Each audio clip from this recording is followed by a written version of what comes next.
here in Tonopah, and I figured I'm going to check out this mining museum.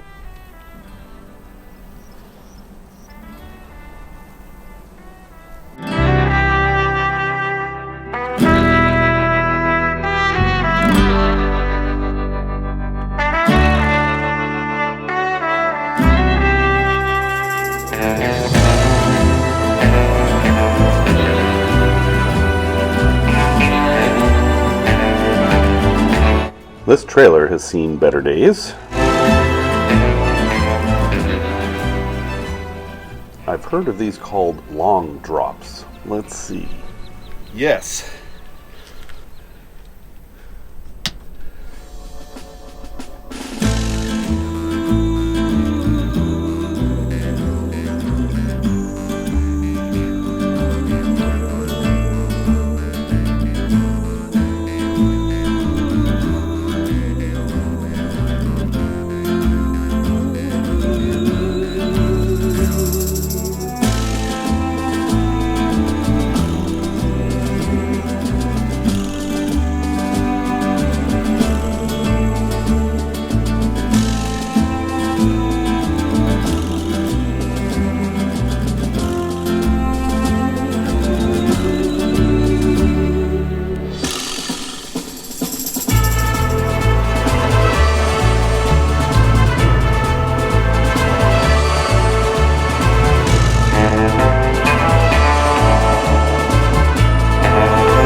Okay, let's check out the Burrow Tunnel. This is maybe not so good for people who don't like heights.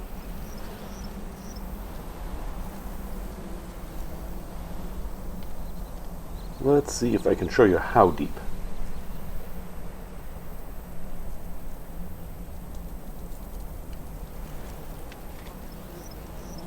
These sort of open-air tunnels are called stopes.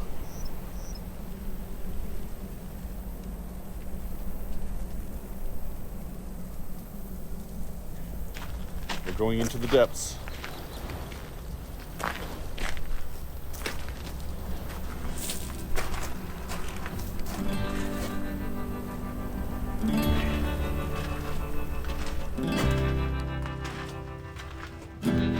See how good this camera is. Camera's better than my eyes for once. I can barely see that coal car.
One nice thing about this place is that if the door opens, you can just go right in.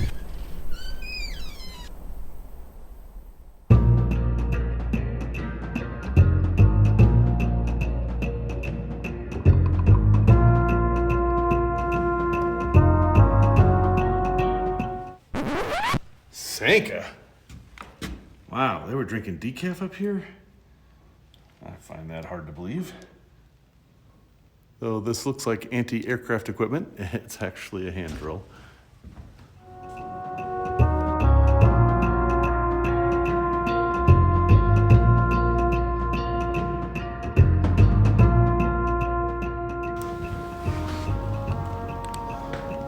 Now, what do you think this is?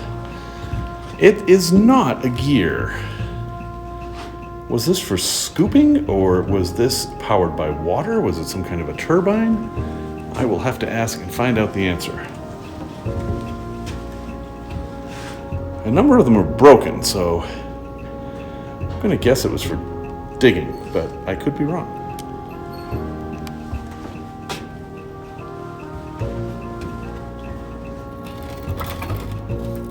Yes, that is as heavy as it looks. This is an old Coleman lantern. You would attach a mesh bag here that was actually radioactive, believe it or not. It had a little bit of a radioactive coating on it that made it glow brighter. And then you would fill this with white gas, they called it.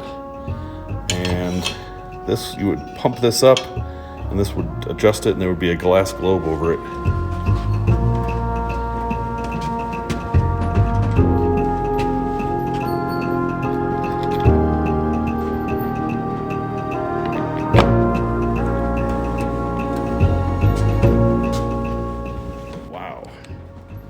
That is an old electric heater.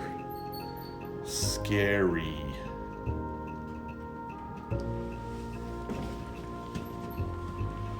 And that's the ashtray of an old car.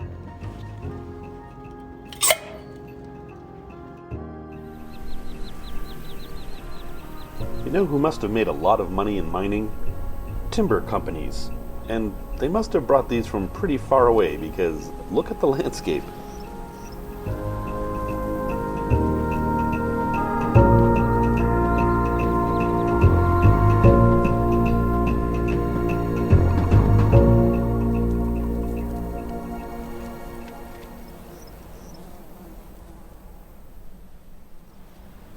Even though it's red, this is an old white truck.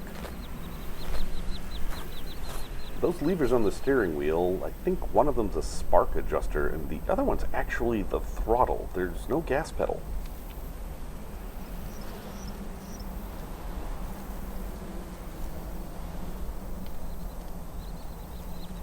There's the handbrake and there's the clutch pedal, and there should be a starter down here, but I don't see it.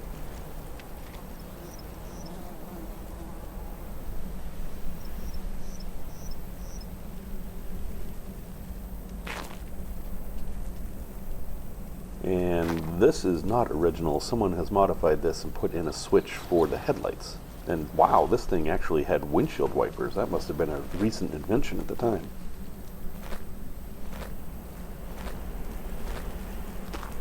I don't think it was a crank start, but it might have been. I can see the battery over there now.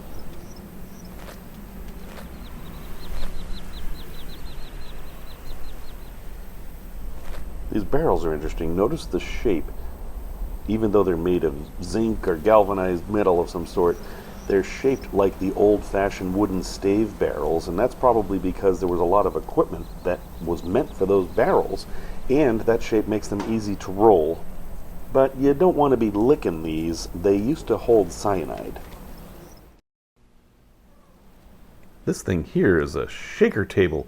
Basically, it would shake, and whatever slurry or dust or whatever you poured into this hopper here would sift out into different sizes so that you could separate dust from sand, from pebbles, and hopefully gold or silver, as would have been the case here.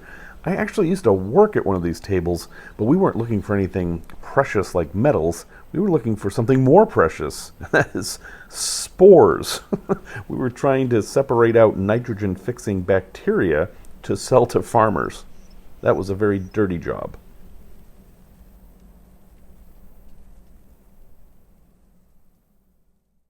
Well, let's see what's in here.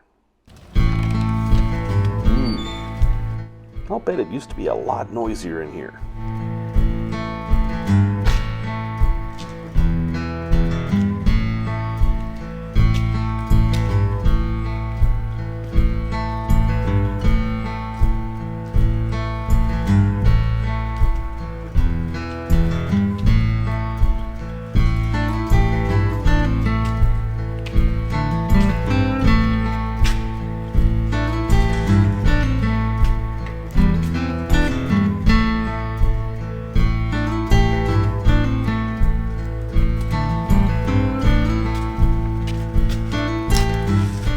So I've been seeing these around.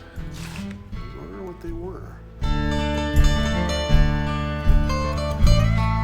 And according to the label, they're part of a rheostat. A rheostat is like a dimmer switch, basically.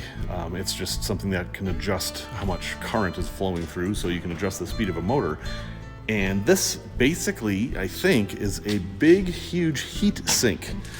Because how these usually work is they'll take the energy and convert it to heat rather than power, thus giving you less power and a slower motor. And this is the motor here. This is the control. And I'm guessing those are depth gauges.